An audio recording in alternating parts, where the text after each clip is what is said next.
going on, Only Playbook fans? We're back. Week 9 is in the books. We have to recap it as we do every single week. I'm back from my hiatus. You guys were holding down the fort for me last week, so I appreciate that. A lot of shit talking while I wasn't listening. I'm just kidding. Not at all. You warned me, and I still did what you guys warned me to not do, and it didn't work out for me. So we'll jump into all of that. I'm Sweetcar. I got Chovich, Shashot. Happy week 10 Eve, I guess. How are you guys doing? I'm doing great, man. I'm coming off of a heartbreaking 0.1 lost by a yard loss. But you know what? The silver lining is I got my quarterback, and we're moving on and to bigger and better things on the upcoming weeks. Yeah, same old for me. It's either win by a little bit or lose by a little bit. There's no in between. So pulled off a random win. No thanks to my quarterback, who I regret drafting all of a sudden. Yeah, same for me. If I lose by 5 or 6. If I win, oh wait, that hasn't happened yet. So we haven't had to worry about that. Let's kick off all of the action, guys. Enough chit chat. Let's kick things off with water cooler talk. The Indianapolis Colts are in shambles, to say the least. They have officially fired Frank Reich after starting the season 3-5-1, and I don't know if, there's a way to say that this team is tanking without actually tanking on the field, but they have officially hired inexperienced former Indianapolis Colts center Jeff Saturday as their interim head coach. Saturday's never coached in the NFL. He's never coached in college. I think he's coached in middle school maybe, but he is an ex-Indianapolis Colt. So I don't know if you guys watched the press conference, but it was one of the Jim Irsay, that was embarrassing. That was an embarrassing press conference. He said everything, like he was using reasons why Saturday was a good hire, but his logic were all reasons why somebody would be like, why would you hire him? Right. He was like, he doesn't have any experience. He doesn't know what it's like to handle situations under pressure in the NFL yet. So it's all like, he's actually so ignorant to the NFL that it makes it a good hire, which was the most counterproductive argument I've ever seen in my life. So it almost led me to believe they're just like, hey, Jeff, rest of the year, you're our head coach. We'll pay a couple $1 million, just rile up the team and give some interesting press conferences and pregame things. But at the end of the day, we just want you to lose. So that's kind of what it seemed like was happening. But I don't know. I don't know what to really make of this, but and Jeff Saturday, who was an analyst on ESPN, they interviewed him and they were like, what's going on? Like, what happened? He's like, I honestly don't know. But when you get an opportunity to coach an NFL team, you'd accept the job. That was his answer too. So he was just as shocked. Everybody is equally shocked here. He has been a consultant for the Colts in like the past weeks or so. So it's not like some random guy from the street or whatever. They've been using him. So, weeks of NFL experience to run a $7 billion franchise with no experience. And don't forget, I mentioned this a couple of days ago, but I mean, when Peyton Manning's rubbing your butt for like multiple seasons in a row, hearing all those audibles, sweet nothings, you got to learn something from it, right? Like, he's the closest person to Peyton Manning. He knows exactly when he's snapping the ball, all that stuff. There's got to be something there. Yeah. And again, if there's not, there's no negative ramifications to this at all. They already suck. The franchise is already in shambles. This is just a clear excuse to continue to tank. But, and then the last thing on this, and we'll move on. Did you guys see the video? I'd never seen this when it came out live, where Peyton Manning is going at Jeff Saturday on the Colts sideline when they were playing. And then at the very end of the video, he's like, I'm mic'd up, by the way. So I didn't know if he was totally just bullshitting that whole thing just because he was mic'd up. Cause I've never seen Peyton Manning that fired up with anybody. And the way he was like telling them like, don't worry about coaching. Cause apparently Saturday was trying to coach from the center position. He's like, just worry about blocking, block the guy in front of you. Like, was that all because he knew he was mic'd up, or was that in the heat of the moment? I couldn't really tell, but I guess we'll never know. Still awesome footage to have. Now you're looking full circle, and Peyton Manning's probably going to do a Manning cast with Saturday as head coach. So it's going to create a whole lot of additional content for the NFL, which means a lot of money for them, which means their teams can afford to continue to tank. So good for the Colts. We'll see kind of what that means for that franchise. Real quick, I want to highlight Odell Beckham is officially listed as eligible to return from his injury.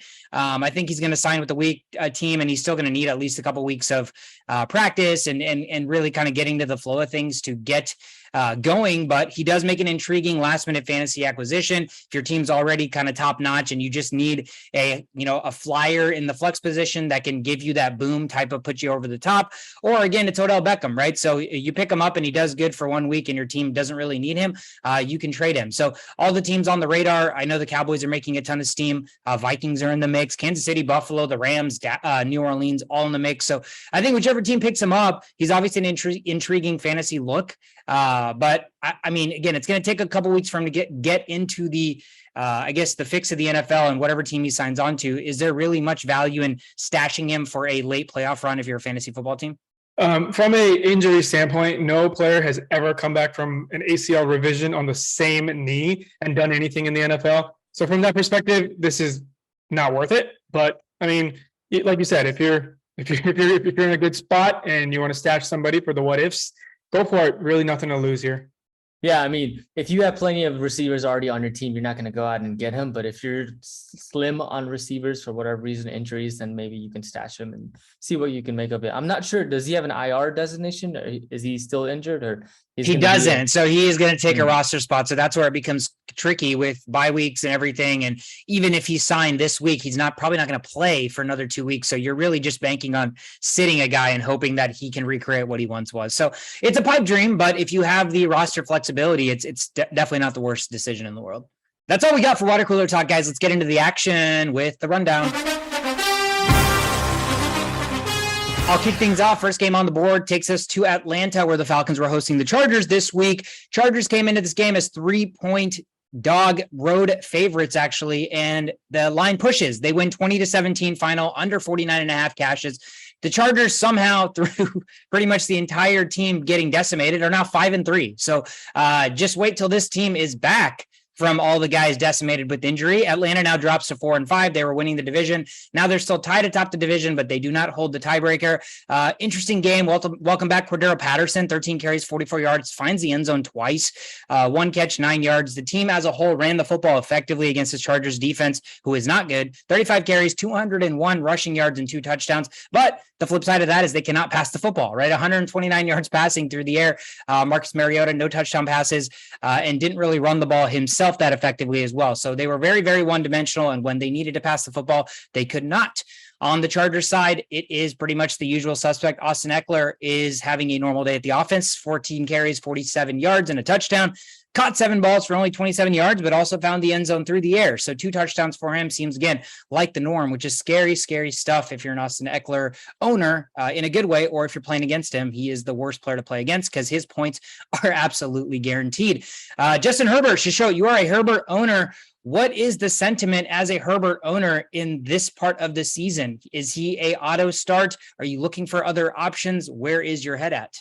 I told you guys 2 weeks ago he was not an auto start, and I still don't think he's an auto start. But the problem here is, unless you have a Fields or something, I'm not going to go out and find a Mariota or start over him. I'm not going to go find, I would this week I would start Garoppolo over him. I'm actually looking at that situation right now.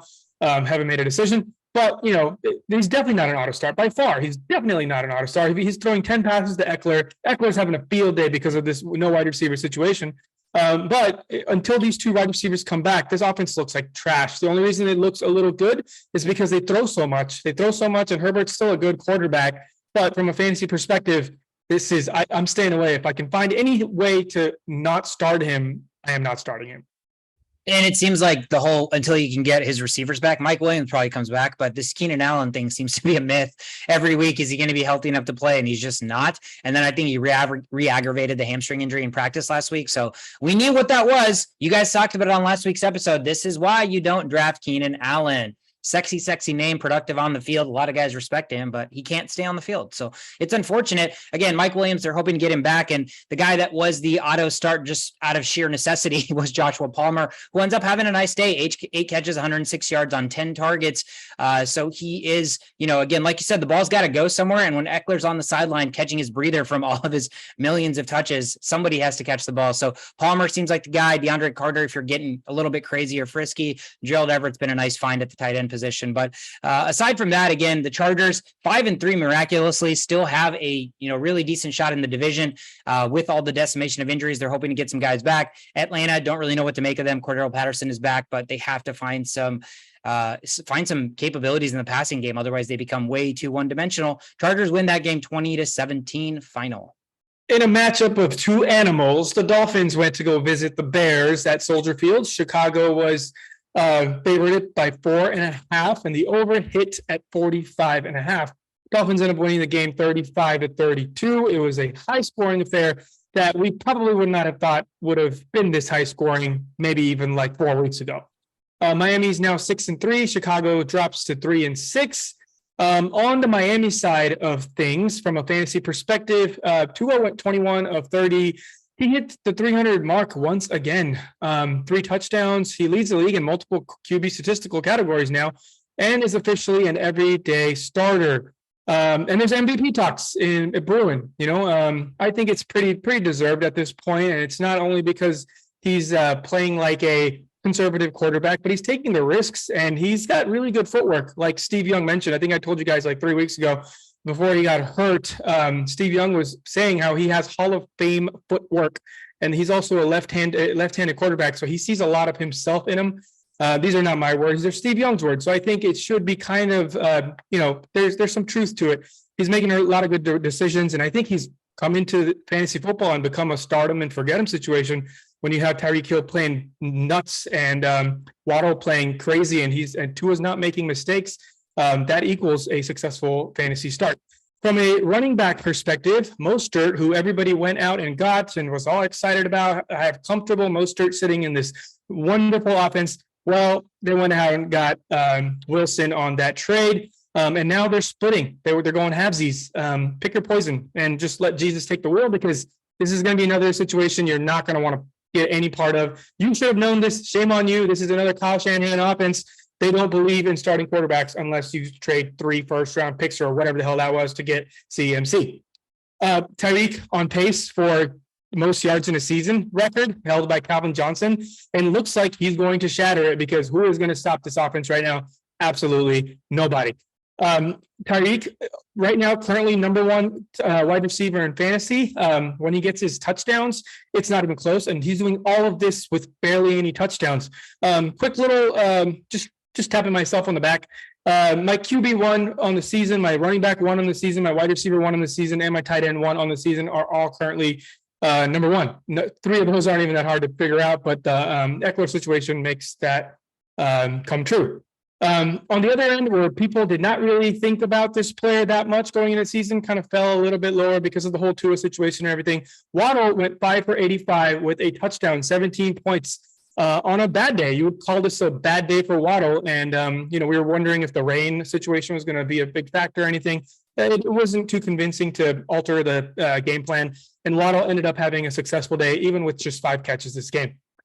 On the Bears side, oh my God, what is going on with this Fields thing? So there's he probably took some steroids or did something, had another round of ayahuasca. Maybe it was DMT straight or something. I don't know what it was, but this guy is playing lights out right now with 4 total touchdowns. And you would think 4 total touchdowns is just running all over the field, right? Well, yes, but also no, because 3 of these touchdowns were passing touchdowns. He officially broke the rushing yards in a single game record. That's just what? Seriously, where is this coming from? So it's time to finally utilize him. Shove it with your preseason pick. It looked like absolute dog shit the first couple of weeks, and now it's coming out to be like the most solid pick of the season. And I don't see why any way this is not going to continue. There was only one way to use Fields, and that was with him running the ball.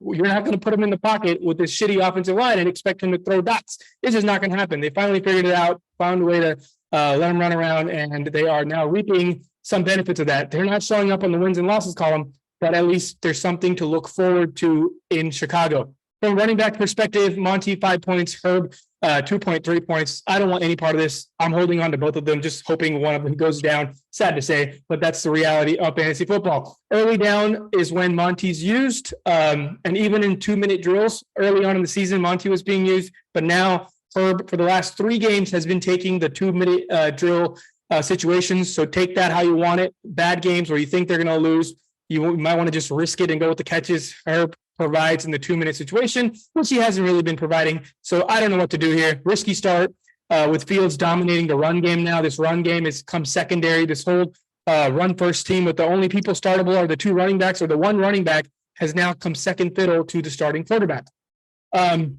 So that's just a lot of situations that we did not see folding this way in this game. Dolphins have solidified themselves as one of the best teams in the league, and the Bears seem like a threat to not be taken too lightly in games.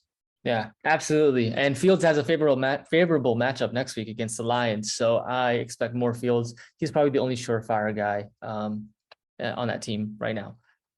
Next up, we've got the Carolina Panthers at Cincinnati facing the Bengals. Cincinnati was favored by 7 points, and the final score was 21-42. And the 21 points kind of surprises me from the Panthers side, because this was all Bengals from the start of the game. Joe Mixon, man, that guy had 4 total touchdowns last game. And not only was he doing, damage 5 total touchdowns. 4 rushing touchdown and 1 passing touchdown. So not only was he doing damage in the rushing game, but also passing and getting catches, and probably stole Tyler Boyd's touchdown catch there just because of that challenge play, and gets a touchdown the next play. That was the difference in my matchup, but no big deal. Yeah, right after the challenge, Mixon gets a touchdown. Just when he thought he couldn't do anymore, he comes in. This is the type of game where Joe Burrow does everything in the first half and then kind of just relaxes after the third quarter, which is funny because Joe Mixon was still in the game when that happened. If you have T. Higgins or Tyler Boyd, the good thing about all of this is that you don't have to decide who you're going to start next week because they are in a bye week. But T. Higgins, 7 receptions, 60 yards. I think he was utilized well, despite Joe Mixon going off. And then Tyler Boyd, 5 for 44. I guess that's kind of like pick your poison. Which one is the guy going to have? Which receiver is going to have more catches? It's going to be either Higgins or Boyd, and just kind of varies. But yeah, I mean, on the Panthers side, you expected to see a little bit more of Foreman, which you didn't because of the negative game script. Blackshear gets a touchdown late in the game. And then Baker Mayfield comes in, PJ Walker gets the bench. Nothing fantasy wise that you look at there. One guy I do want to highlight is Terrace Marshall Jr. From a receiving standpoint. This is a guy that you might want to consider going out and grabbing the number 2 to DJ Moore. And if DJ Moore is covered and, they just need to, if they have a negative game script and they're going to have to throw the ball often, then Terrace Marshall Jr. is not a bad flex start on your team. But yeah, I mean, Bengals just a better team here. Lights out, Mixon 5 touchdowns. There's really not much to say besides that here. One thing to add, I wouldn't start anybody on the Panthers, honestly, if until this quarterback situation gets played out. Foreman, I think, would be like the easier, like here, if I had to start somebody, here's somebody. But we have been told that I think PJ Walker is playing on Thursday over all the other quarterbacks. So that gives you a little bit more lean towards the traditional offense that has been going on over the last couple of days, rather than what we saw with Baker Mayfield on those 2 touchdown passes. So yeah, don't expect Baker Mayfield to be out there. It's going to be PJ Walker back out there on tomorrow. Yeah. And I wonder if Chuba Hubbard is coming back too. He is coming back, but I don't know. I still think they're going to go Foreman as a first guy and Hubbard as a third down back.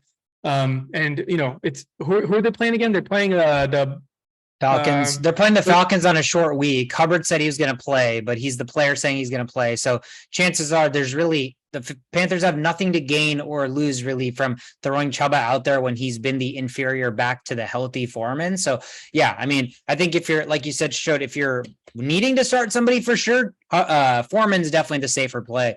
And then the last thing on Terrace Marshall, he was the wide receiver 3 on that LSU team, a la Justin Jefferson and Jamar Chase. So he was the number 3 guy on that receiving core. Take that for what you will. He wasn't as good, obviously.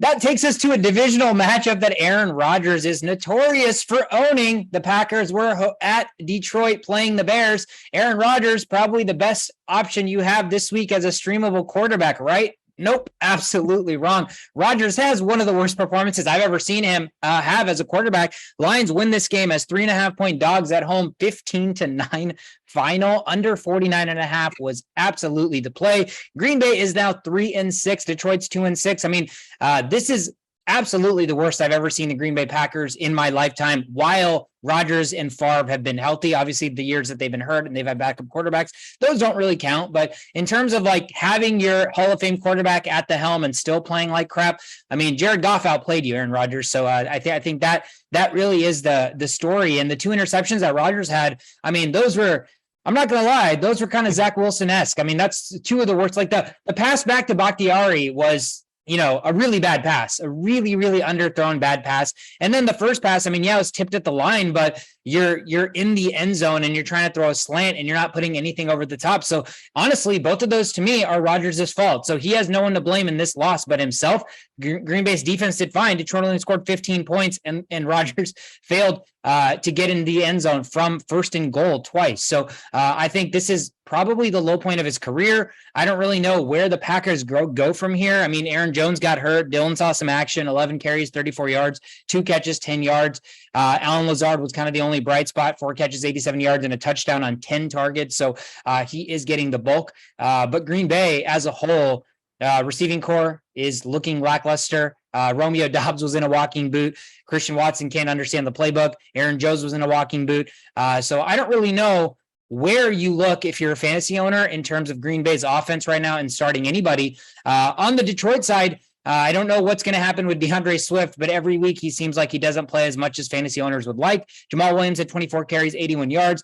We talked about Hawkinson getting traded, so Amon-Ra St. Brown should step up. He led the team in targets, 9 total, twice as much as the next guy, or a little more than that with 4, but he only had 4 catches, 55 yards. So not the best day, but again, offenses were lacking in this game. Green Bay is in shambles. As a Vikings fan, I love to see that. I don't know what the future holds for Aaron Rodgers as of this moment.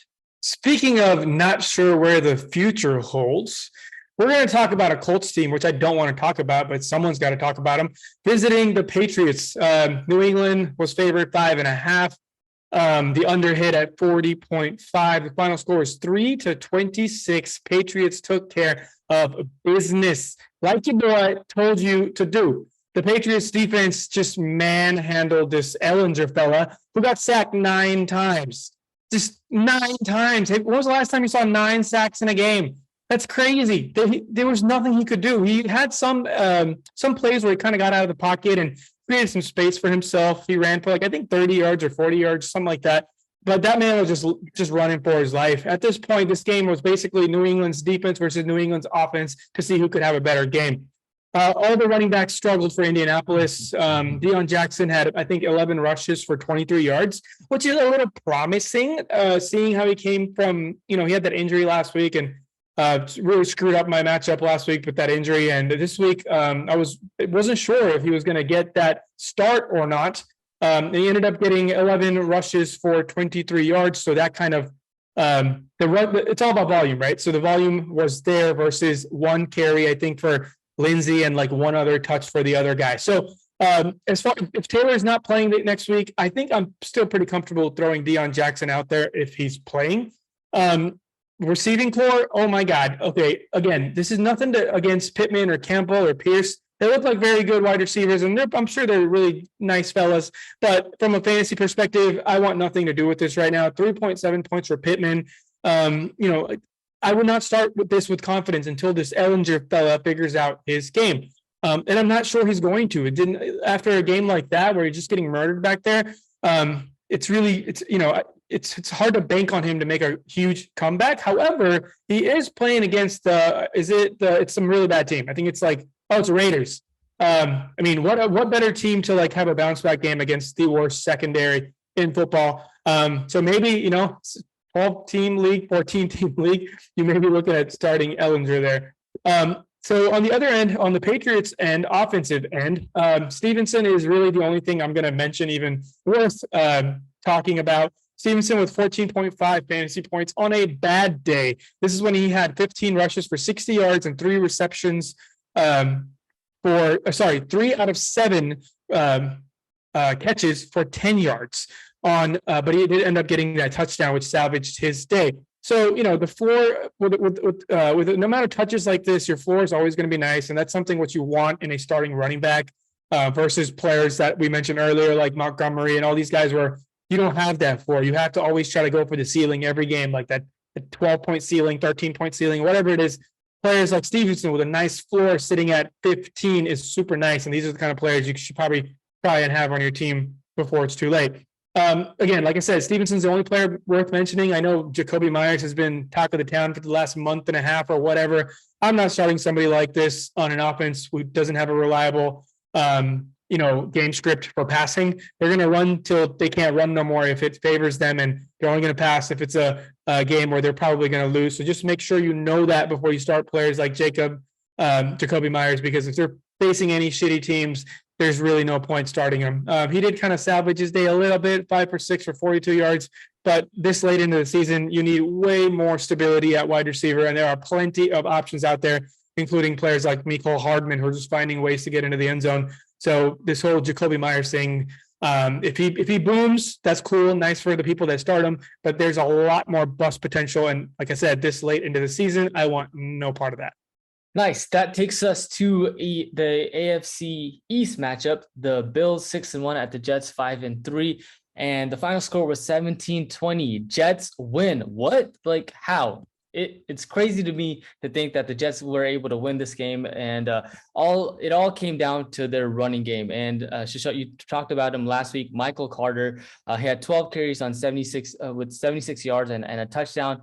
And really late in that fourth quarter, when it was 17-17, they had to put a score up to win the game. All they did was run, like play after play. And the Bills, who struggled against the run with the Packers last week, struggled this week against the Jets. And it's not like Zach Wilson played that well. I mean, he had a decent stat line, 18 for 25, 154 yards, only one touchdown. But nonetheless, it was just a running game. And then their defense, man, Sauce Gardner coming up with big time interceptions, coming up with stops on Gabe Davis, who is that boom and bust guy, right? Like one day he's going to have like 2 touchdowns. The next day he's going to have like 2 catches for 24 yards or something like that. But all in all, a fantasy guy that you want to look at here is going to be Garrett Wilson, 8 receptions for 92 yards. That Wilson to Wilson connection is something to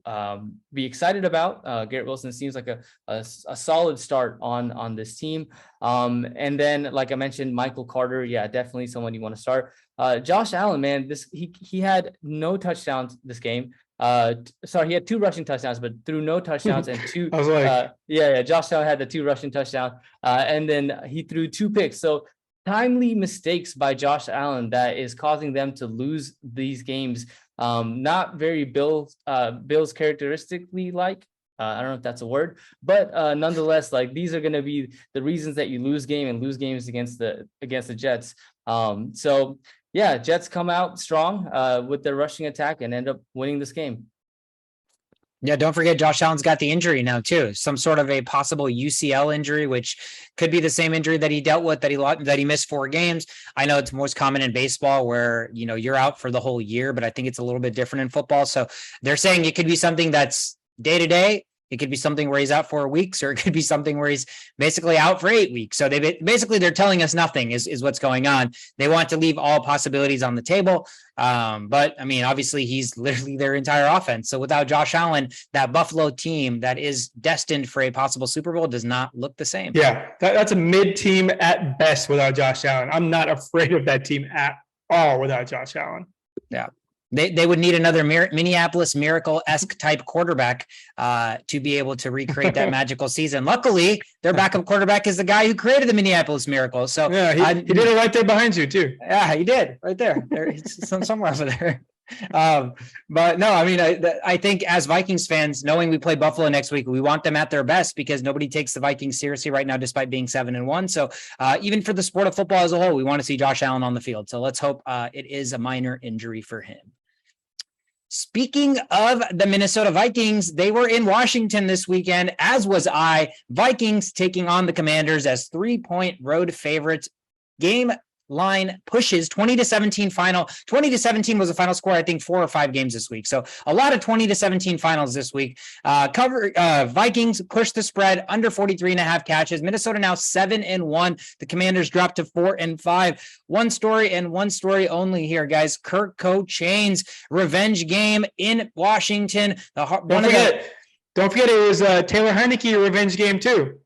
It was Taylor Heineke revenge game as well. Taylor Heineke really thought he was going to get some purple and yellow Jordans by like the third quarter, maybe even the fourth quarter when they were up 10. But Heineke, Mr. Fourth Quarter himself, Kirk Cousins said absolutely not. Played probably one of the best games as a quarterback for the Vikings that I have seen, just from a standpoint of this game had a lot of storylines. So this game had a lot of opportunities where we could be destined to fail, right? We're on a win streak. We have Buffalo next week. So this is an easy trap game where you can overlook the Washington Commanders. Obviously, Kirk's coming back to Washington where he has a lot of history. So the storylines were there. And when push came to shove, Kirk leading this team in the fourth quarter to a comeback and a game-winning drive, 265 yards through the air, 2 touchdowns, 1 interception, which that is an interception that I will live with 10 times out of 10. That is exactly what I want to see from Kirk. Running game, not as ideal as a team. They ran it 22 times for 56 yards. Cook 17 for 47. Did have the game-winning touchdown, though, 2 catches, 9 yards. We've been expecting and wanting to see more of Cook through the air as the season progressed, and we kind of predicted it as the season was going to begin just from some practice highlights and stuff, but it hasn't really happened as much as we'd like. And then obviously JJ does his thing, 7 for 115 and a touchdown. Still some opportunities for JJ to get better, in my opinion. They love throwing him those jump balls. So I think the expectation is when they throw it up to you, you are expected to come down with that more times than not. So would like to see him come down with maybe 1 or 2 of those, and that would make this game not as close. TJ Hawkinson, I mean, I have not seen a guy fit more perfectly in an offense or into a team than this guy is fitting in with the Vikings right now. He is basically taking care of everything over the middle, 9 catches, 70 yards, to the people saying, oh, don't start him this week because you don't know how much run he's going to get. I think it was clear as day when they went out and got this guy that he was going to be expected to be a focal point of this offense. So 9 catches, 70 yards from your tight end is fantastic. Adam Thielen, 3 for 67. So still doing things timely, but not the same player that he once was. I mean, this game should not have been as close as it was, guys. The Commanders got a lot of help from the refs. I mean, literally the ref tackled our safety who was sitting back there for a punt return type interception, and they caught a touchdown. So, it was really funny because I was at a bar and it was in Washington, a lot of Washington fans.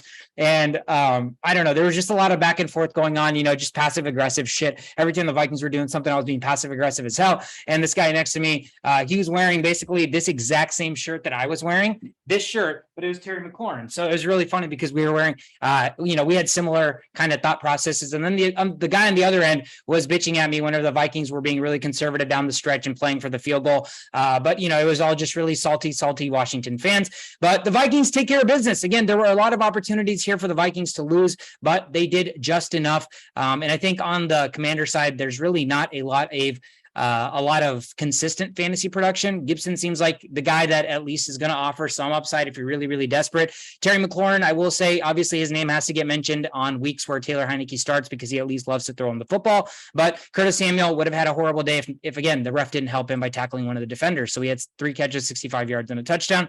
Again, Minnesota 7-1. This is one of those years, man. These wins are ugly. They're not pretty. We still think the best is ahead of us, and we're 7-1. So I don't want to get ahead of myself, but sometimes, all the breaks that don't go the Vikings way in the history of Minnesota seem like they're going the Vikings way this year. So I know it's still 8 weeks. Again, a whole rest of the season is left, so we could lose out and miss the playoffs. So anything can happen, but sitting here at 7-1, 9 weeks in, I'm feeling pretty good. I'm feeling pretty good. Yeah, I just want to add a couple things. This running needs to be better. We cannot do this. We cannot survive with a random Dalvin Cook 50 yards touchdown to win the game, and we cannot survive on a dot to Dalvin Cook in the back of the end zone to win this game. Right? We need to establish the run first of all. Number 2, this whole week, this whole Kirk Cousins change thing on the jet thing, it reminds me of Spider-Man, the first Spider-Man, when Tobey Maguire finds out he's jacked. Like, that's what we are. In the movie, in the storyline of things, we're right here when Kirk Cousins finds out he's jacked, and he's looking at his arms and going, and flying across web and everything. So just want to temper expectations, right? Like, the thing about a quarterback that you want on your team is not somebody that does that, to prove something to other people, the people around him are the ones hyping him up. Like if you just look around the locker room and like, you saw KOC pass the ball out. He passed the ball out to, Harrison Smith. He passed the ball out to Daniel Hunter. He passed the ball to Justin Jefferson, to Adam Thielen. And then the last ball, he said, we could not have done any of this. The season would not be like this if it wasn't for our quarterback. And then the whole crowd goes wild. The team goes wild. So that's something nice to see is that, Kirk was doing some of this stuff last year too, but the come from behind things are nothing new, but the team would find a way to lose. Dalvin Cook would fumble. This would happen. Defense would allow this, but none of those things are happening. So the whole Cook thing kind of sticks out a little bit more than it would have last year because all the things are going bad. So I think everything is going fine. I think that we need to find a way to run the ball because we're just like, we lost that identity for some reason and we're just finding ways to win. But that is not possible because of what you mentioned, Suika, earlier about the Bills. The only way to really beat them is to run the ball. That's what the Packers got even remotely close by doing that. The only way to even budge on that defense is running the ball. And we have not been doing that well the last couple of days. So it really, really worries me. Need a way to figure that out ASAP. Yeah, I completely agree with you. Again, it's the kind of the tale of 2 years, right? Kirk last year, I don't think Kirk's thrown for 300 yards in a game this year. And I feel like all the wins we had, Kirk would have like 330 yards and 3 touchdowns and be like, okay, that's just a classic Kirk game. But this year, statistically, he's playing his worst, but the team is playing their best, which means when it matters most, he is stepping up. Again, I think KOC has given him the confidence to be like, if you throw an interception, it does not fucking matter, bro, because you're going to get the ball back. And I think last year, if you throw an interception, he'd have to walk to the sidelines and Mike Zimmer would basically be like, I'm coming for your head. And nobody wants to work in an environment where you're not allowed to make mistakes and learn and grow and get better. And I think just creating that environment has allowed Kirk, this quirky random guy, to maximize his personality, and everybody's embracing that. And this is the difference. This is the type of culture that we want to establish that empowers all these players to be the best versions of themselves. And it's okay to make mistakes. And I think that's what we're seeing. It sounds super wishy-washy and corny, but this is the epitome of the difference in last year's team and this year's team. So great to see 7-1, tough test at Buffalo coming up this week. I just wonder how long was that flight from Washington to Minnesota? Because are they cheering the whole time? Like how long? Yeah. What did they do afterwards? They just put a shirt back on. Yeah, it's like the videos are on. He's like, and then all of a sudden the cuts out the videos. Like, all right, dude, take that shit off. All right, and he's like putting my shirt on. He's like, all right, man, now I got to go read my book. So it's like I don't know, But all of that camaraderie, all of that crap that we get to now see, there's personality in this team, whereas they were like drier than fucking, I don't know, what's something that's really dry? Arizona desert last year. Like that's how dry this team's personality was with Mike Zimmer. So super excited to see. Last thing to add, Rita, she doesn't cuss. Like she doesn't like when people cuss. She doesn't like to cuss. And she saw a video of Kirk Cousins on Instagram. It popped up. And he's like, it had a reel of all of his cuss words. And it was like, dang it, golly, Josh, golly. And she's like, I love this guy. I'm like, yeah, it's funny. That's awesome. All right. Jumping off of that hype train, I got to lower my blood pressure back down because I got to talk about the Raiders, who freaking suck. Raiders went to go visit the Jaguars, who also suck. So, I didn't expect much. I just expected some points from my fantasy superstar. Got just that with Adams. However, nothing else happened outside of Adams. Adams had 17 targets, right? That's a large number. I think the other person that had that amount of targets this week was Travis Kelce with 17 as well. He ended up with 10 receptions. However, I think that all 10 or 9 of those were in the first half, right? So they're doing great. They're capitalizing off of broken plays. The defender falls. He gets that easy touchdown. And then nothing in the second half. The Raiders just went back down to Raider land and just absolutely nothing. The whole team falls asleep. They can't establish the run. Jacobs went 17 for 67. He had 3 catches for 20 yards, which I think gives him more like 9.5 fantasy points or something like that. But, from Jacobs' standpoint, if this is the worst game you're going to get, which is probably going to be one of the worst games Jacobs going to perform, then you're okay with this. The ceiling has been high. He's getting 30 points plus. And if your lowest floor is at 9.5, then you got to be okay with this. Not okay, but it's not the end of the day. The lights are still bright for Jacobs. Carr, 18.36 fantasy points. Again, salvaged off of that one play which we all know which play I'm talking about. But again, it was against Jacksonville, and it's supposed to be a game where you kind of like prove yourself. like tell the rest of the world you can be 3-5 and have a chance. Instead, they're 2-6 now, and just nothing exciting. Derek Carr has basically become David Carr, and it's just nothing interesting here, nothing to see. There's plenty of options. This whole Hunter Renfrow thing is still there. Darren Waller has been absent, but does he even play anymore? Nobody knows. He's got the weapons he needs. He's got the running back to provide the play action abilities. It's just not there. He just kind of sucks now. He's lowering down on the tiers, and he's kind of surpassing some players who were like Garoppolo is well under Carr in talks of like some of the best quarterbacks in the league, and Garoppolo has surpassed Carr now. And Carr needs to really figure it out. I just don't know if he's going to. The best player on the Raiders by far this year has been Daniel Carlson with just a consistent amount of fantasy points. I think he's number 2 kicker in the league right now at this point. 8 points is probably one of the worst he's done all year. So hats off to that guy. Former Viking, did not play like this with the Vikings. From the Jaguars' perspective, Lawrence doing typical Lawrence things, 16.7 fantasy points, mainly because of the 53 yards rushing he had on 6 rushes. He threw pretty efficiently, 25 for 31. He only had 1 touchdown and threw for 235 yards. But again, when the Raiders are playing this bad, he doesn't really need to throw for a crazy amount or go deep very often. But solid floor with 9 targets towards his way. He caught 8 of them, 76 yards for a touchdown late in the game.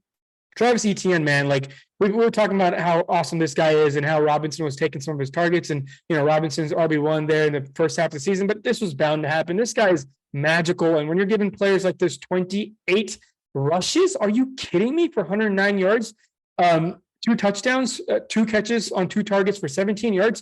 I mean, these are league-winning type of plays. One guy in my league has Etienne and he has Kenneth Walker, and he went from being 9th place to like he just is not going to lose ever again.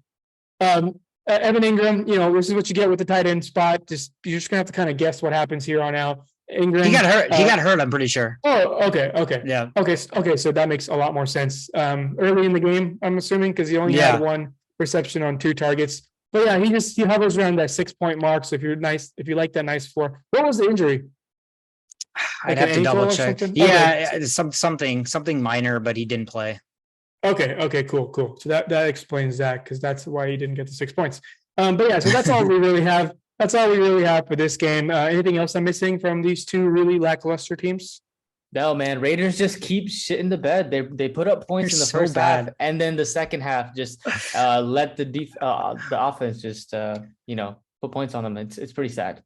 I want to open the floor and forum to any Raiders fans that would love to come on this podcast and explain to us how the Raiders can look like for the first 6 minutes of the game. Devontae Adams already had 20 fantasy points. Like, they looked absolutely unstoppable. And then for the entire second half, they look like they don't know how to play football.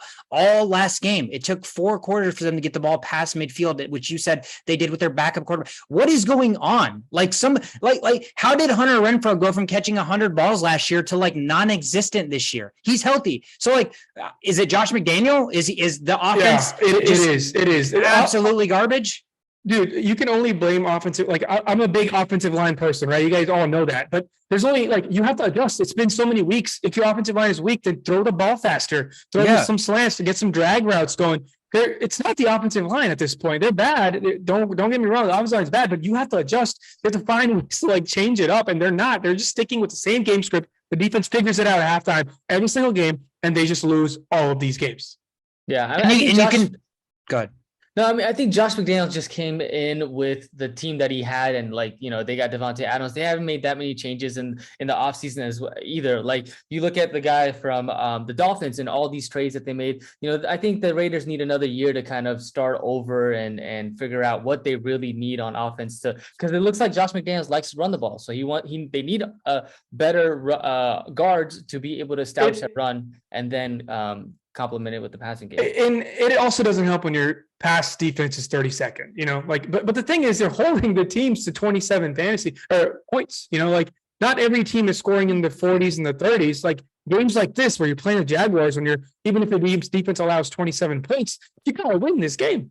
And like you said, sometimes the best offense is actually a really bad defense, not from a winning the game standpoint, but from a fantasy production standpoint, right? Look at the Dolphins. They score a shit ton of points, but why do they keep having to score? Because their defense sucks dick. So Tua's going to throw for 300 yards because they're going to keep giving up touchdowns. They can stop anybody on the Bears. And similar here, right? They start off incredibly hot. They take their foot off the gas. The Jags come back in this game because the Raiders defense can't hold them. You would think them getting more opportunities is more chances to like get better, to change something, to get additional practice, to figure something out, but they can't. And again, here we are spinning our wheels and our brains around why the Raiders are who the Raiders are. I don't even know a single diehard Raiders fan. So if either of you guys does, if there's anybody that listens to this that's like, I'm a diehard Raiders fan, I'd love to come talk about why the Raiders are a shit show and make me want to blow my brains out.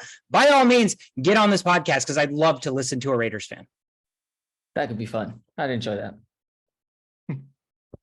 Next up, we have, Shishut, you mentioned the Battle of the Birds last week. The Seahawks at Arizona, the driest place on the earth. In America. Arizona Cardinals.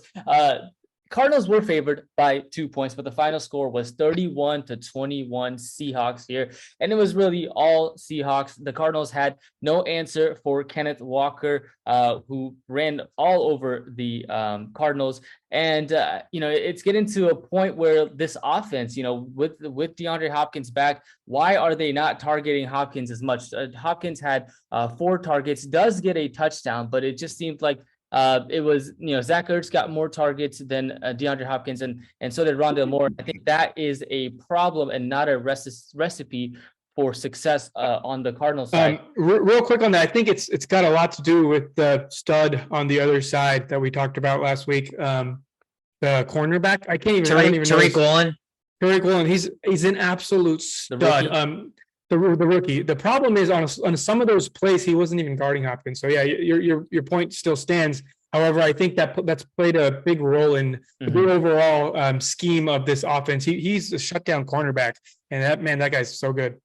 Yeah, I mean, so on the Cardinals side, like the yards per attempt was 5 yards per attempt for Kyler Murray. So they're not getting the ball downfield. They're really just doing the short game, and it's becoming predictable. And so I'm sure many of Cardinals fans and even the front office are trying to figure out if Cliff Kingsbury is the answer, and he may get the boot at the end of the season with the way that the Cardinals are playing. And Kyler Murray is kind of playing the way that they were afraid that he was going to play, right? Why give him the paycheck when you're not sure if Kyler Murray is the answer? And it's like, it's really not working out for him. And hence the 0-2 since Call of Duty came out. Whether or not that relates, I mean, I don't know. But more likely, numbers don't lie. Numbers don't lie. Hey, no, numbers don't lie. And on the Seahawks side, everything going really well for them. And Geno Smith, you mentioned, is a must start. He finds ways to evade the pocket too, right? Like they're putting out guys out there trying to sack this guy. He finds a way to evade, and then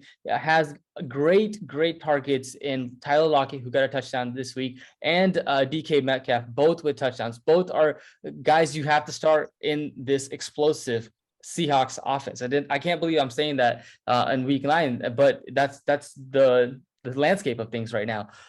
But yeah, Cardinals in a disarray. They need to get things figured out. Everything going well for the Seahawks, offensive line, defense as well. One silver lining for the Cardinals is they did come up with a defensive touchdown, but when you only score in the first quarter and then you score garbage points in the fourth quarter, you're just not going to win the game, and Seahawks come out on top in this game. I like that. No, go ahead. No, that was kind of off topic. Okay.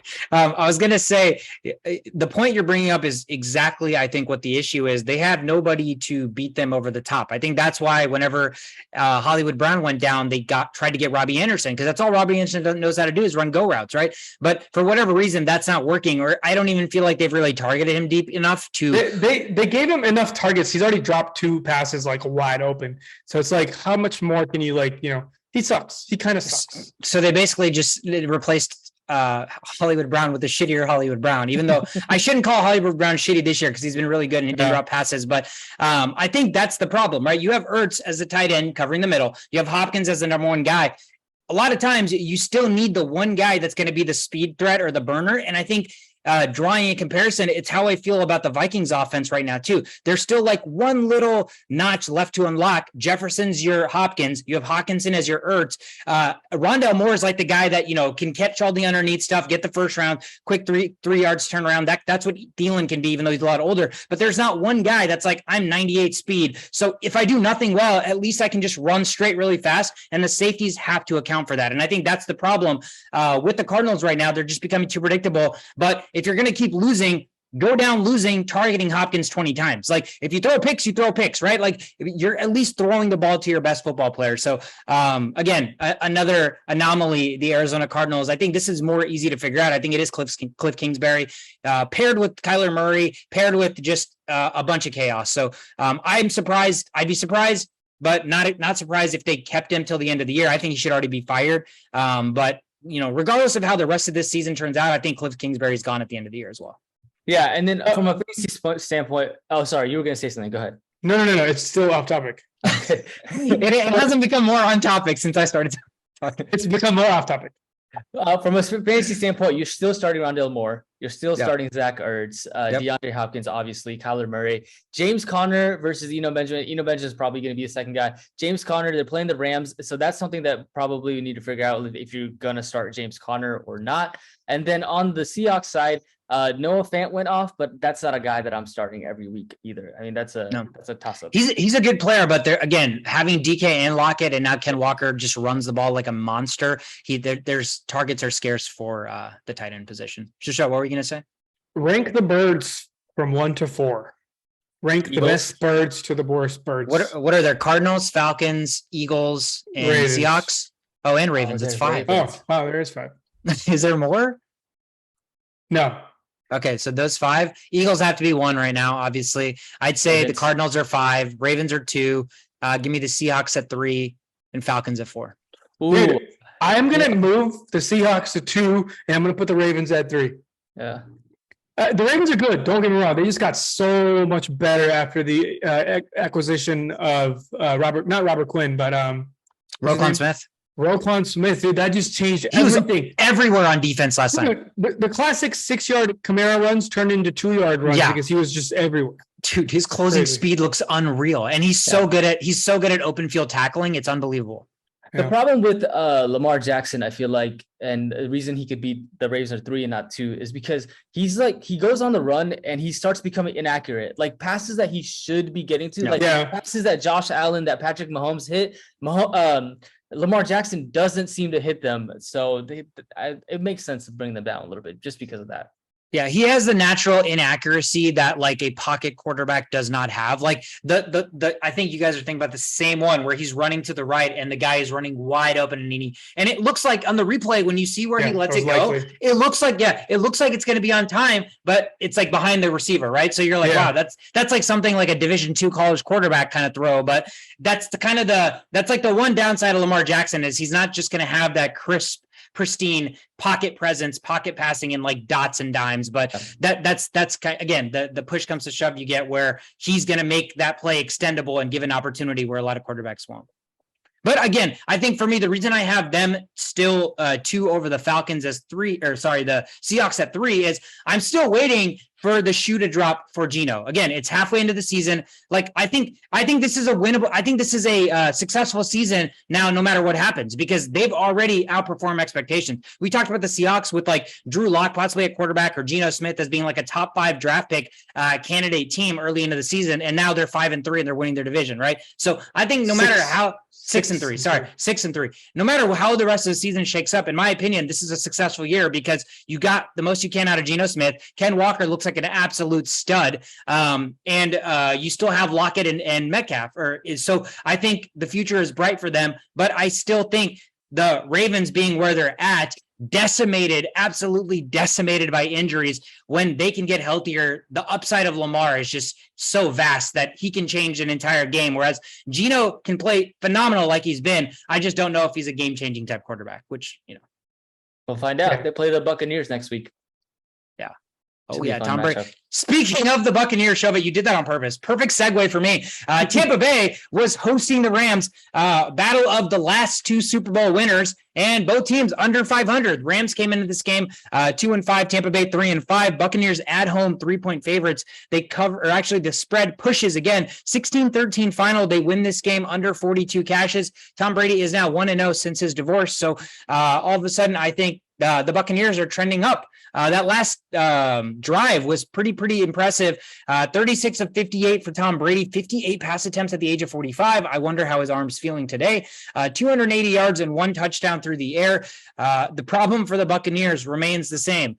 What the fuck happened to Leonard Fournette after like the first 3 weeks? All of a sudden, he can't run the football. I think it is more so a predicament of the offensive line getting decimated. And so there is not a lot of running holes. Even when Rachaad White comes in, he doesn't look very impressive, but he shows a little bit more burst than Fournette does. Fournette did end up catching 5 passes for 41 yards, despite only rushing 9 times for 19 yards. So he kind of salvaged his day. 9 carries for him. Rachaad White had 8 carries. You look at the pass catchers, obviously, Tom Brady threw the ball 58 times. So there were a lot of targets to go around. Cade Otton had a nice day, 5 catches, 68 yards, and found the end zone. I think was that the game-winning touchdown? Yeah, I believe that was the game-winning touchdown. Was to Cade Otton. Yeah, 3 or 4 of those catches were on the final drive. Yeah. So I mean, there's 2 ways to look at that. Salvage his fantasy day, or when the game is on the line, why is Tom Brady throwing to a rookie? I'm going salvages. Because when the game is on the line, the game is Mike Evans. Mike Evans on the line, though. But that so 3 of those catches were on the final drive when they were losing, right? Yeah, when they were losing, when you had Mike Evans dropping the easiest touchdown I've ever seen Mike Evans drop, by the way, unexcusable. You have Chris Godwin, you have even Julio Jones, and somehow Cade Otton get just 3 passes on that final drive, including the touchdown. I know, I agree with you. I think the logical way to say that is he salvaged his day, but Tom Brady, I still think, is desperately trying to look for guys that he trusts, right? Even though Mike Evans dropped that, obviously he trusts Mike Evans. Obviously, he still trusts Godwin. But outside of those 2 guys, there's still not a number 3 guy that he trusts. And Tom Brady loves his tight ends. So I think there is something to build upon here, being that Cade Otton there's a reason he was drafted where he was. There's a reason that even with Cameron Brate coming back, we know that the concussion stuff has been really scary for him. So I don't anticipate him being back and taking this role back over. I still think there's something to be said about Cade Otton. But again, tight ends are scarce. So you're really rolling the dice no matter who you play at that position, unless it's not Kelsey or Andrews, I guess. On the Rams side, I mean, they can't do anything. They can't run the football. 24 carries as a team for 68 yards. And Matthew Stafford looks bad. His offensive line looks bad. But what's crazy about this entire situation is it doesn't matter how bad the Rams are. Somehow Cooper Kupp still gets 100 yards and a touchdown. Like I don't understand how the Rams could lose 65-7. That 7 point Cooper Kupp touchdown. Cooper Kupp will have at least 8 catches and at least 100 yards. So I've never seen something more surefire than Cooper Kupp, even in the abysmal Rams offense. Now the Rams are now 3-5, Tampa Bay 4-5. Again, Tom Brady 1-0 since the divorce. So I don't know, man. If you need a storyline, that one is writing itself. Yeah. One thing I'll say is, as a Lenny Fournette owner, in that when they were trying to come back, it wasn't Leonard Fournette at running back. It was Rachaad White. White. Yep. That says a lot to the trust that they have in Rachaad White. And as a Lenny Fournette fantasy owner, I'm worried. I'm scared. Yeah, I mean, like, here's the thing, okay? Like, both teams sucked. Both teams sucked ass all game long. Every drive ended short. So there's a lot more opportunity to switch out players per drive. And then Leonard Fournette was out there a lot. He was actually out there quite a bit. But that just means, because of these 3 and outs, that just means if you're going to rotate per, drive, it just means White is going to show up on the field a lot more. And that's kind of what happened. Like Sweetcar mentioned, White didn't do much better. He actually did worse. 8 rushes for 27 versus Lenny's. Actually, no, not worse. But, I'm not going to get deeper into this, because Tom Brady, he's one of those players who just loves his guys. And he knows he chose Leonard Fournette for a reason. And, it's hard to see Tom Brady being one of those, because, at the end of the day, he's like the LeBron James of NFL, where he's making decisions out there. No coach is going to be like, Tom Brady, I'm going to go ahead and take Leonard Fournette out. It goes through Tom Brady first. So Tom Brady would have to approve that. And they're like best buds. Tom Brady literally called, Leonard Fournette from getting signed in New England to come play here. And I don't think Leonard Fournette's really playing bad. If you just look at the offensive line, like you mentioned, again, they're just playing bad overall. That's why Tom Brady's getting like 1.9 seconds to throw. That's why Godwin's getting like 13 targets a game, 12 targets a game. He's got to get rid of the ball as soon as he can. And that just a bad offensive line situation. There's 3 of the starters from last year are either hurt or not playing anymore, or don't exist anymore, retired. It's just a whole different line. And as we can see, like when you have a shitty situation like this, a good running back like Leonard Fournette, great wide receivers like the ones on the field, and Tom Brady can't even put up good fantasy numbers. So if you're going to worry, if your reason is Leonard Fournette's playing bad, so you should go get White, I'm not sure that's a logical reason, but if you're worried about Leonard Fournette's workload getting diminished, and for that reason you want to get White, that's a more logical reason. Yeah, I think that makes a ton of sense. Okay, I don't know what episode of Attack on Titan this was, but Patrick Mahomes went full on Aaron Yeager and just fucked shit up. This is one of the quickest games I've ever watched as a guy that has Patrick Mahomes on his fantasy team. I was down by like 30 points with Patrick Mahomes and some rando on my flex spot, and somehow ended up winning by 0.2 points, all because of Patrick Mahomes. Thank you, in my Lord and Savior, Patrick Mahomes. You guys already know how much I love Patrick Mahomes, and I love him even more. Tennessee, even with that brutal beatdown, still stands at 5-3, and Kansas City is now 6-2 after the 17-20 overtime victory. Man, that score sounds familiar. Yeah, right. I think I mentioned it like 5 times already. Yeah, happening a lot. So Patrick Mahomes, 43 completions on 68 attempts, and the final score is only 20 points on their team. You know, it seems like, whoa, like what is going on there? We're losing, we're down by 48, and you had to throw so much. But no, man, it's just weird. This is what Patrick Mahomes does, man. 446 yards, only 1 touchdown, had a pick because of Kelsey's weird mumbo jumbo hand issue. And out of nowhere, runs 6 times for 63 yards and a touchdown. And probably one of the best runs of his career, if not the second best run after that touchdown in the playoffs. That run literally changed everything in this game. Down the middle, third and like 17 or something crazy long. Got a first down. These are the tangibles. Like we mentioned, Lamar Jackson, really good at scrambling, really good at evading tackles, really good at passing too, but sometimes he makes those weird throws. Josh Allen sometimes throws grounders, but has one of the best deep bombs in the game. There's some really poised quarterbacks like Tom Brady, Drew Brees, who sit in the pocket and just do things beautifully. And then you have Patrick Mahomes, who does all of that beautifully. So for that reason, they're never out of any game, even if the game script is not in their favor. If the Titans, like what I mentioned to Shovit last week, was that the Titans are the only team that have the ability to slow any team down and turn any game into how they want to play the game. And that's exactly what they did. They still lost. And that just speaks volumes for how good Patrick Mahomes is, because everything was going against them. Everything if you're losing the game script, you typically end up losing the game. And just scratched their way, did this, did that. Kelsey was kind of held in check if you really think about it. No touchdowns for him. They had to throw to him 17 times, caught 10 of them for 106 yards. Juju was a huge factor, came out of nowhere. When Travis Kelsey was tired, he literally ran the same routes Travis Kelsey did and did the exact same things for 10 receptions on 12 targets for 88 yards. Hardman just keeps finding the end zone. Again, all these numbers, please take it with a grain of salt because he threw it 68 times. And we're not talking about Jared Goff throwing it 68 times. We're talking about an accurate quarterback throwing it 68 times, which means everybody's going to eat. And for that reason, Hardman had 6 catches on 9 targets for 79 yards and a touchdown. So these are the only 3 players outside of Patrick Mahomes that I'm even thinking about.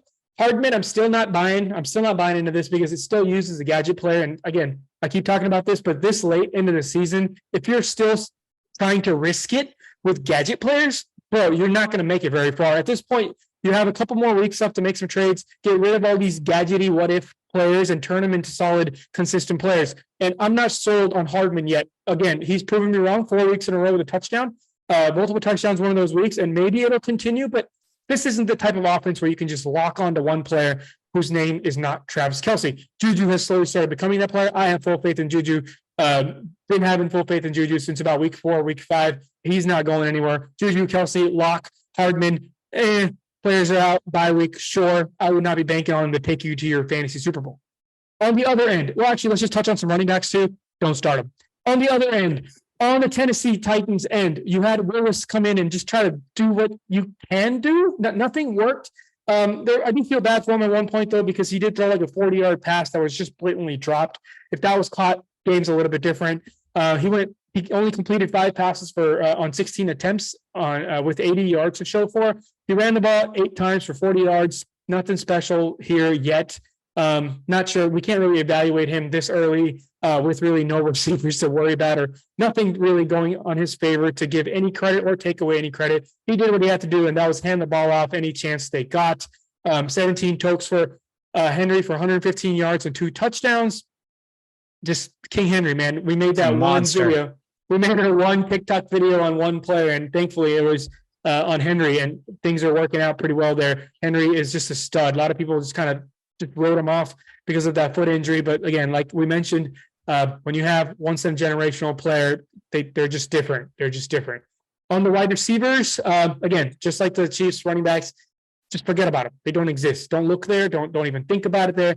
Maybe when Tannehill comes back and they kind of become more multidimensional, that's even pushing it a little bit. Woods kind of creeps up into that topic. Maybe Burks kind of becomes relevant. But again, I'm going to keep saying this. These conversations were nice and fruitful and fun to talk about weeks 1, 2, 3, 4, 5. But now, it's the difference between the boys playing fantasy football and the men playing fantasy football is throwing players like Mecole Hardman out there and expecting, things to be consistent. Yes, you'll get yours some days, and even those random players will be tapping themselves in the back after making some really good plays. But at the end of the day, it's time to get consistent. And if you don't have consistent players in every spot, you need to make something happen, because going on out, you can make it to the playoffs, but once you make it to the playoffs, you're only going to be playing good teams. And then the chances for lucky plays here and there become very slim. So you got to get really consistent. So you're saying there's a chance? There's always a chance. So you're saying start Isaiah Pacheco and Robert Woods next week. All right. Next up, we have the last game, Monday Night Football, Ravens at Saints. Baltimore was favored by 2.5 points. The final score, 27-13. Baltimore comes out with a win on that game. Baltimore, yeah. So they ran the ball well and enough to get points. Kenyon Drake gets a touchdown with 98 yards. And then I mentioned Lamar Jackson's woes as far as throwing, but when he can, get the play moving and continue to move the chains and get first downs, they're going to be very successful. And Lamar Jackson did just that. He had 1 second. Sorry. All right. He had 82 rushing yards, complemented that with 133 passing yards and 1 touchdown. Isaiah likely just gets 1 catch, but that 1 catch ends up being a touchdown, so saved some fantasy owners. He's tight end 9 on the week on 1 catch. That's crazy. That's a tight end position for you. Tells you everything about tight end. My tight end, who I started, did not get that many points. Taysom Hill, who was on the Saints, it's a sad story for me. I won't get into my loss of 1 yard, but nonetheless, on the Saints side, really nothing going on outside of the end of second quarter and maybe the beginning of the fourth quarter. There was crucial drives where they could have got it. They could have scored a touchdown, and Andy Dalton just missed his receiver to get a touchdown.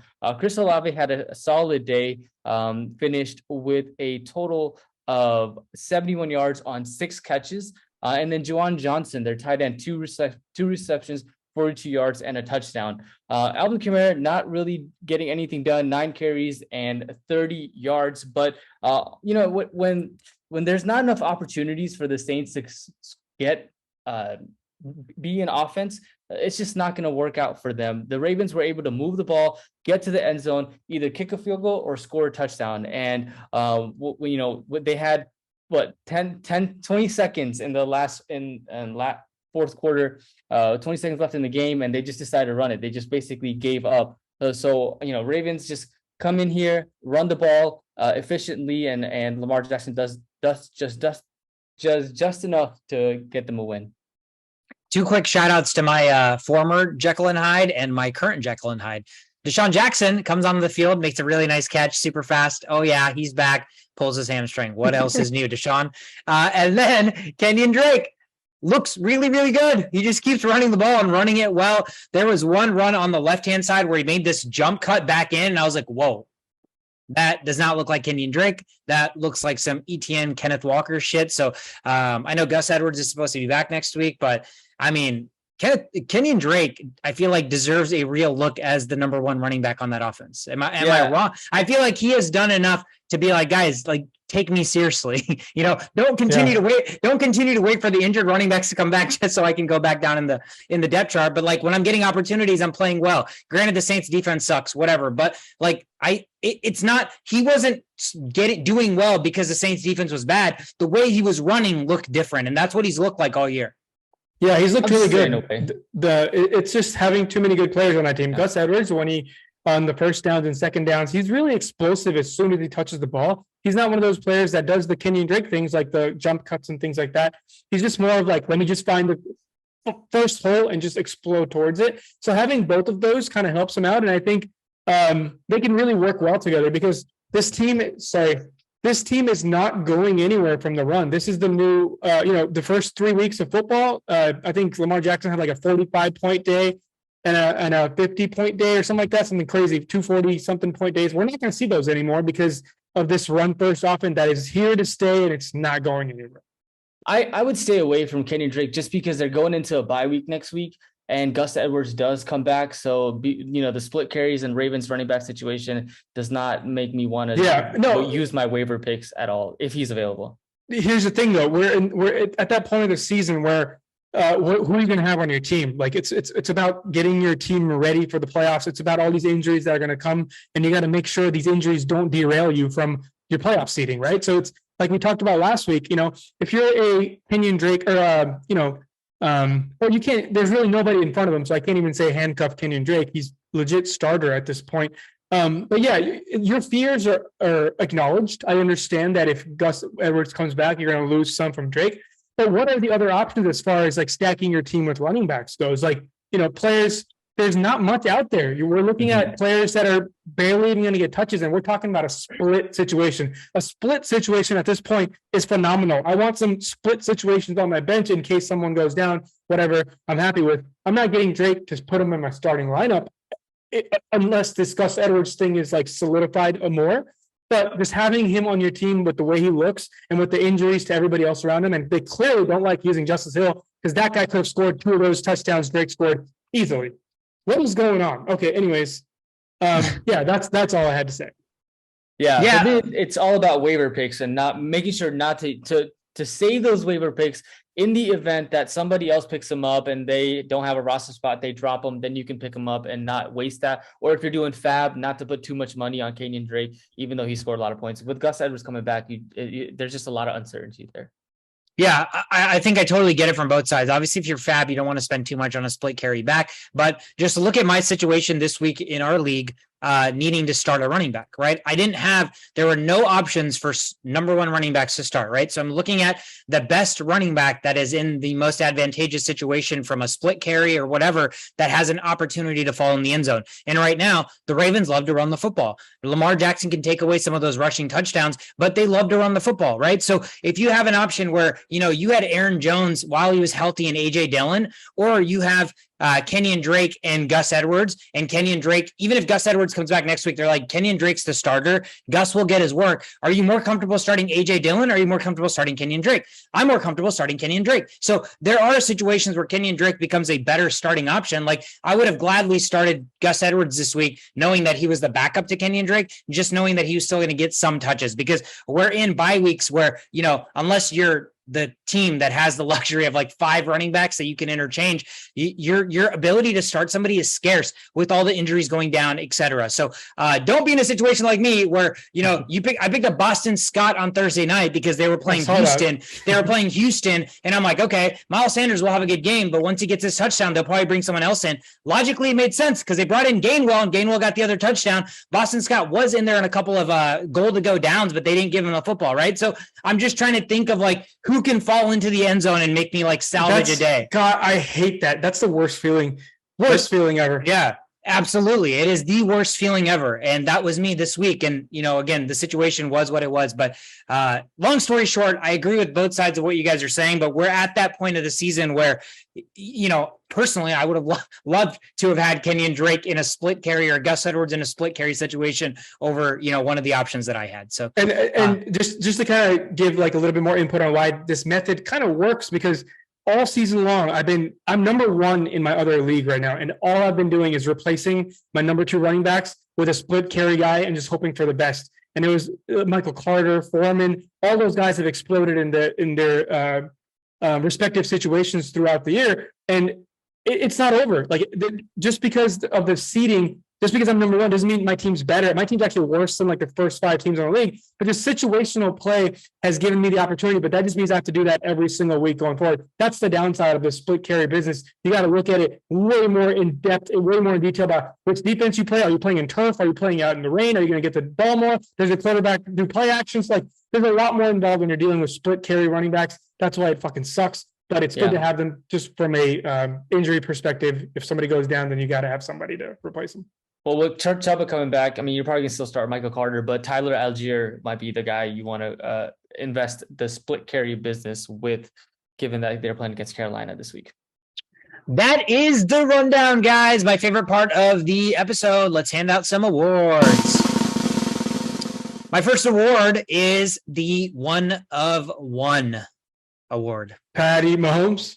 Wow, you are absolutely correct, man. Patrick Mahomes gets the 1 of 1 award. I think Josh Allen has tried his hardest to come into this Patrick Mahomes echelon. I think Justin Herbert creeps in last year. Oh my God, is he almost there? He's kind of close. Jalen Hurts has taken the next step. Wow. Rodgers, Brady, Hall of Fame-esque. There is nobody in the NFL on the level of quarterback play that is Patrick Mahomes. He is the best quarterback in the league. He was the best quarterback in the league when the season started. And 10 weeks in, he is still the best quarterback in the league. The guy just does things differently. He doesn't have his boneheaded mistakes are because he's trying to make spectacular happen, right? He's not missing guys like Lamar Jackson is. He's not overthrowing guys like Allen is at times. He's just putting balls in situations where he thinks he can maximize whatever the opportunity is. And sometimes that doesn't work out, but that's exactly why he's so great. He could give 2 shits if that turns into an interception. If he throws it across the body and he gets tipped, he could give 2 shits because his sole purpose is to get the most out of every single football play. And like you said, that's what we see on the field. That's exactly how he plays. He is the best quarterback in football. Again, an insane week for him. That come from behind victory against the Titans in a game where, they looked really, really bad all game. But all it takes is one drive. All it takes is one shot. You go 0 for 26, you give Kobe the game winner, and he still hits it because it doesn't fucking matter. That's Patrick Mahomes right now. Give him the ball with the final possession in a position to win, and he is going to do that for you. I have no doubts that he is the guy I'd want over every other quarterback. He gets my award for the week, 1 of 1. Very nice. Well-deserved award, Patrick Mahomes. Probably his best award yet. So I have an award, and it's called And the Oscar Goes to... Some kind of really good acting because they're not as good as they seem. No. The second part is not true. No, really good acting. Really good acting. So it's one of the best acting I have ever seen. If not the best acting I have ever seen. Is it the referee in the Vikings Commanders game? No, there was no acting there. That was just straight that up. Was just blatant shit. No, any guesses? It's a really tough one to guess. But anyways, there was a play in the Seattle Seahawks Cardinals game where Kenneth Walker scored a touchdown on the left side, running down the left side, broke some tackles, did this, did that, got in the end zone. The only reason that happened was because of the intangibles, and that's where this award goes to. The award goes to DK Metcalf because he did something I've never seen before anybody do. He was probably manned up by the defender, and the defender is not looking at the play. He's looking at DK Metcalf because it's fucking huge. What are you going to do? You got to look at him. So DK Metcalf kind of goes by him, and he's like running a route on a run play, right? Instead of blocking the guy. He's running a route. He turns around, and he sees the play developing. He sees it. It's developing so well that he continues his route, and he even does a head nod. He raises his hand, and then like he does this little thingy where like it looks like he's about to catch the ball. The defender just jumps and he falls. Kenneth Walker just walks into the end zone. Nobody notices that shit because that's not where the ball is, right? But if he wasn't for that play, I'm gonna copy that link and I'm gonna send it to you guys after finding it. But that was one of the greatest things I've ever seen because you don't see a receiver do that. They just start attacking the cornerback to bring him down. And you would think DK Metcalf, being as big as he is, would probably do a better job of blocking than most people. But he just ran the route and like it was all self-aware consciousness and like raised his hand, did like a fake grab to the ball, and it got him so good. And I was like when my jaw dropped, I was like, why doesn't anybody else do that? It was just beautiful. Wow. Took the defender Well completely done. out of the play. I saw that. That was phenomenal. Yeah. Nice. Good award. All right. Next up, popcorn award. Any takers? Popcorn. Yeah. He's popping off. Justin Fields. It is not Justin Fields, but It's- it is actually Joe Mixon. Joe Mixon. That's right. With not one, not two, not three, not four, but 5 freaking touchdowns. You know, this is the reason why you drafted Joe Mixon, not for his yards per carry or anything like that, but because this guy gets into the end zone. And he did. You drafted him with the hope that he would have a game where he scores 5 touchdowns. Just the fact that he had 15 touchdowns last year. So, you know, the fact that he had 5 touchdowns, this is what all Mixon holders were waiting for, and they finally got it. So for going off, popping off, Joe Mixon gets the popcorn award. Damn. Just taking all the touchdowns away from the people that deserve it. Way to go, Joe. Way to go. My game ball this week, guys, goes to a position that just does not get enough respect. It is going to the kicker, Nicholas Folk. Nicholas Folk, 17 fantasy points, 4 for 4 kicking, field goals, 2 for 2 extra points. Over the last 2 weeks, this dude has 38 fantasy points. Why is that relevant? Because that is an astronomical amount that tips your team over the edge in winning. If I had Nick Folk, I would have won. Shovit, if you had Nick Folk, you would have won. I guarantee you 80% of the people that listen to this that lost their matchup, if they started Nick Folk over the kicker that they had, they probably would have won. These numbers are nothing to be taken lightly. The Patriots are the epitome of an offense that loves to run the football. And when they can't run it anymore, they're not going to throw it. They'll just kick the field goal. And so Nick Folk has 9 field goals in the last 2 weeks. I don't expect this to stop because that's just the recipe of this offense. The quarterback is the complement. The kicker is actually more important than the quarterback in this offense. So I think Nick Folk is here to stay. There's really no reason this guy should be a free agent in any leagues. If he is, like, what the fuck are you thinking? Nick Folk gets my game ball, man. Keep on kicking, baby. Yeah, I mean, if you'd have seen the Patriots Browns game where I deemed it the kicker matchup of the week, you should have had Nick Foles on your team since then, or Nick Folk on your team since then. But yeah, that special team's just killing it right now. So my award is the New Era Award. You're giving a game ball called the New Era Award? Yeah. Or whatever. Same thing. It's essentially the same thing. It's the New Era game ball. New Era game ball. It's not Fields. It could be Fields. Is it Justin Fields? It's Justin Fields. Because we thought it was just Lamar Jackson in the league doing those things. No longer is Justin Fields a pocket passer. This is one of the greatest days in football history where so much talent is not restricted to doing something that is not lucrative in that offense. So he's out here just doing Lamar Jackson things, and he's frankly might be even better at it if this if some weapons are there. Because if you're dropping 40-something fantasy points, 42, 43 fantasy points with no wide receivers, 32nd ranked offensive line, like, where is the ceiling here? Somebody tell me where the ceiling is, because I have no idea. Yeah, nowhere to be found. He's a fantasy dream. I mean, he's literally a fantasy dream because they only like to run the football.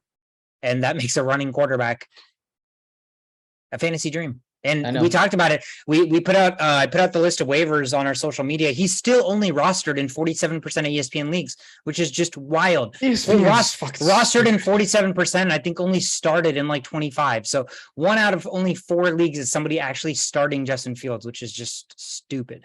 If you didn't start Justin Fields last week, I feel very sorry for you. And man, that must suck. I couldn't sleep last night because of 1 yard. If I wouldn't start Justin Fields, I would have probably not slept all night. All right. Probably would have slept better because the pain would have been much less. You think so? I don't know. No, I don't know. Never mind. That's probably worse.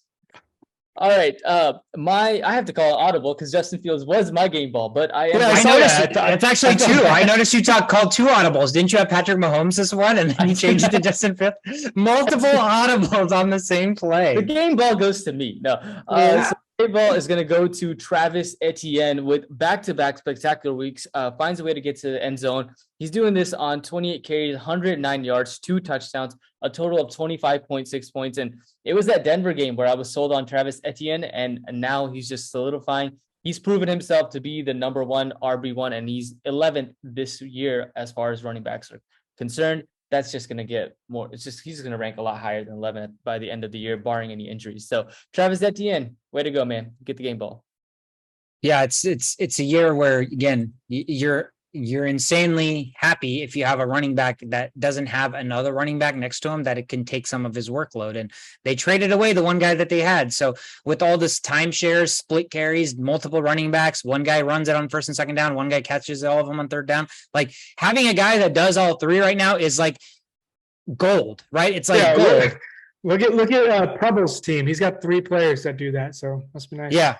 I know. Jake, the guy that's coming on our podcast, that's a Panthers fan. He has Austin Eckler as well.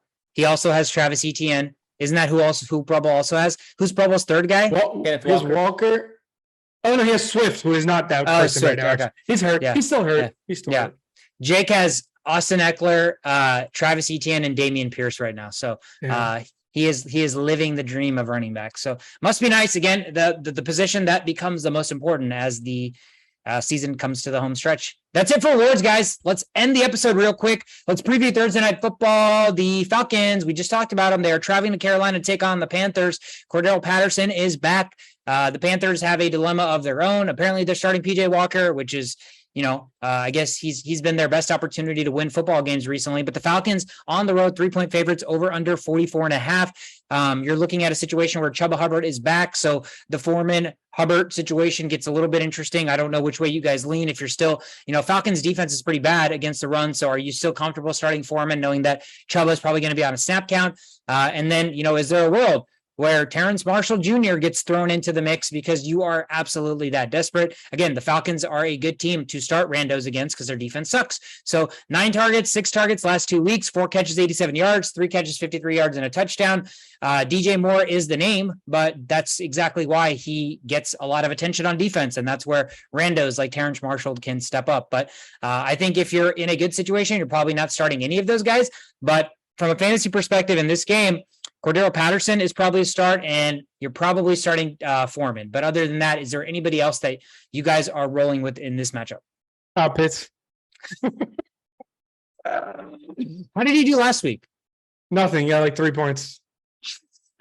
My God. Is he going to go down as one of the biggest busts in the history of busting? Like not as a fantasy player, but just as a player? Dude. Drafted 4th overall? Like what is going on? I think we need to see a change in team before we can label that, because Mariota, it's hard to I don't know, man. You can't evaluate players like Drake London. Are we going to call him a bust too? I think Mariota's the real bust here. I think it's the Arthur Smith's the ultimate bust here. God, just imagine Kyle Pitts getting traded to the Packers or something. Holy shit, that would be stupid. This should be a fun game. It's a rematch of that game where PJ Walker threw that crazy 2 weeks ago. 2 weeks ago, right? So the DJ Moore taking his helmet off thing. Yeah. Yeah, so an intriguing Thursday night matchup here. 2 teams that probably don't have playoff aspirations, but their division is a little bit tighter than you would expect. That's it, guys. That's it for the episode. You guys have anything to add? Just to touch on the Foreman Chuba thing, I don't think I'm excited about either, but I'm less excited about Chuba than I am about Foreman, just because what game has Chuba had where he's done better than Foreman? And you're like, oh my God, this guy should have the number 1 role. There hasn't really been much of those. So for that reason alone, by default, a flex consideration, RB2 if you're desperate, would be Foreman. Chuba, dude, I don't see myself starting Chuba. That's still a better consideration. If I'd rather live like that than have to figure out Foreman or Najee Harris, which is what I'm having to do, and I do not know what to do with that. Yeah, let's talk some trade. I think you could use some Chris Godwin on your team, and I could probably take away Najee Harris from you there. No, I got plenty of receivers on Chris Godwin. No, I do not want Chris Godwin, but I like this conversation. We can maybe move it forward. Yeah. Maybe some Amon-Ra in there somewhere talking about something. Must be nice. Must be nice to make trades and be excited about it because there's potential for your season. Yeah, if only we were in Dynasty League, then I could just tank and rebuild for next year. I could just I could hire Aga to manage my league like the Colts are hiring Jeff Saturday. And then we're just like, hey, at least she's trying her hardest, but losing every game. So that's it, guys. That's the episode. Thank you guys so much for sticking with us for another long-winded episode where we recap week 9. We will preview week 10 here probably in a couple of days. Again, if you're like me and you're 0-9 and you're trying to play for something, just know that, never give up. I guess. I don't know. Do you guys have any words of wisdom for somebody who is 0-9 and basically has no shot at making the playoffs? They're not in a dynasty league. They're not in a keeper league. There is really nothing else to continue to play for. Yeah, fucking bring down everybody else. Yes, just bring down everybody else so you can kill their playoff hopes. There's nothing nice. else. That's fantastic that you bring this up this week because I'm playing Shove It. So I will bring you down, Shove It. I'm going to get my first fucking victory this week, bringing you down based on your inspiration that you just gave me. So thank you guys so much for tuning in. We are the only playbook. I'm Sweet Card. That's your show. That's Shove It. Have a great week. Not just the Bills. That's something to do about it.